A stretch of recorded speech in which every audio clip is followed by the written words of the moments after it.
Storms are another reminder of how quickly flooding can rush in and disrupt our lives. But what if you could literally lift your home off the ground and avoid the surging water? Fox 5's Dan Bowens shows us how this idea is coming to life in New Jersey. I'm going to put it up. So right now, you use an app. Oh wait, There's the motors. You just heard them kick in.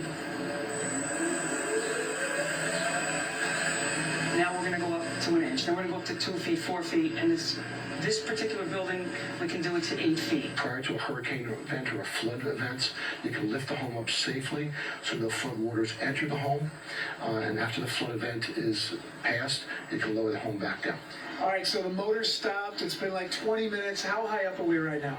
Right now, we're 8 feet off the ground with the capability of 12 feet. John Bianco and Phil DiStefano are literally raising the stakes for home building. Actually, 8 feet is the FEMA standard right now. So that's why we built at this level. Their company, High Tide Homes, inventing a house that elevates by the push of a button with an app on your phone. Let's say you're in New Jersey and you have a home in Florida and there's a hurricane event coming in. You can engage the app and you can watch it raise. If you have a business, you raise your business up. After the storm's passed, you might be one of the only businesses that could operate. I can't believe I'm standing under the house. I don't mean to interrupt you. That's okay. We're standing under Feel this free. house. The house goes up if storms and floods rush in. After Hurricane Sandy, I had taken a ride down to the Jersey Shore, looked around. My parents have a house down there. Seeing the devastation from Superstorm Sandy, John, who owns a general contracting business as a day job, started working on this invention in his spare time. Just help the average person by not losing all their personal stuff. A decade later, he's built this prototype in his backyard in Verona, New Jersey. But after trial and error, came up with the idea that, to go with electric screw jacks.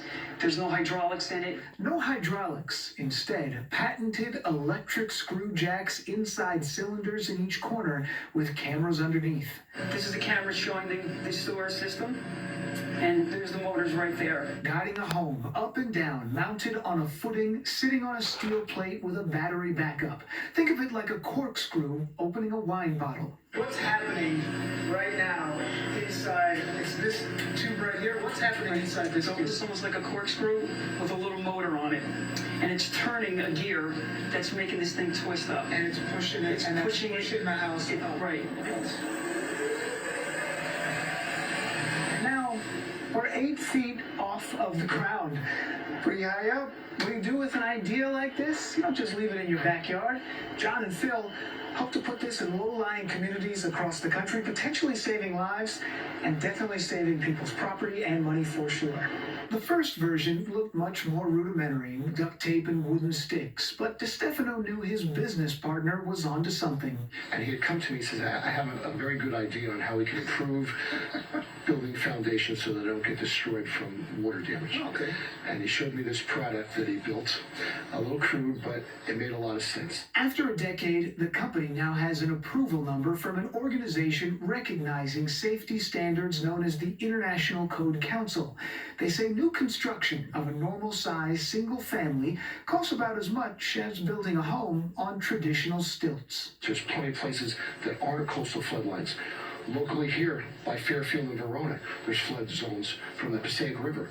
During northeasters that come up the coast, there's a lot of homes there that constantly get damaged. That's a perfect scenario to build one of these. Dan Bowens, Fox 5 News.